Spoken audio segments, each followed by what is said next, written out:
my name is Anson, and today let's make a video about PC that's cheap and should be able to game well. I should be able to game Battlefield 4 medium settings at 1080p about 30 FPS, which is quite good.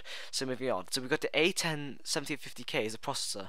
Now 7850K is actually quite a good processor. It's a quad core at 4 GHz, which is really fast, much faster than a 6300 at 3.5 GHz. It's also got built-in 8670D, which is effectively the equivalent as 6770.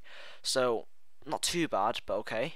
What do you expect for it? It's a built-in thing. It's like the GT640. Moving on, we've got the RAM. So I picked the Corsair DDR3 Vengence Jet Black, and this is XMP RAM.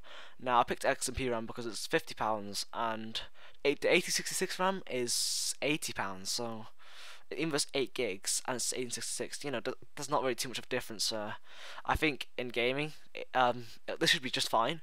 Also, if you can upgrade later on too. So yes, let's moving on to the motherboard. We've got the MSI A78M-E45 Now this is the cheapest motherboard I've picked, but judging the ratings, it's quite good. I've not used this motherboard myself, and I don't know what it's like. Most of these builds I've not actually built myself, but they're from theoretical things, just saying that. So it's like I made sure they're compatible, but I've not actually tested them myself. But I'm just testing from benchmarks. Moving on, we've got the hard drive, so you can pick whatever you want, but I picked the 750 gig Western Digital Blue, I believe it is. Yes, blue. SATA free, 6 GB, and it's £44. I'll put all this in a link in the description, individual things too.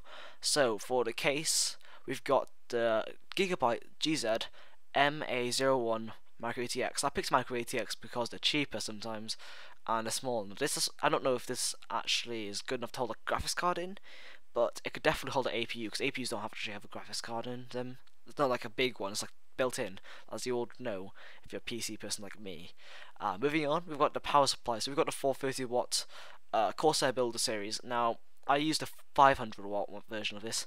Works perfectly fine. Corsair's a very good PSU brand. Always trust it. You can always trust it as a PC brand in general. It's a really good brand. They're kind of a premium brand, but you know what? It's really good. So here is the build. It's £333. I said £340 because I chose this build for a friend. He's going to build it in August, so some of the offers won't be there anymore. Like right now, Battlefield 4 is free with the A10s 1750K Kaveri ones, any Kaveri one. But later on it won't be. But I made this build for my friend. I want to share it to you guys too, because you might actually want to have this build. So thank you guys for watching, and I'll see you guys later on.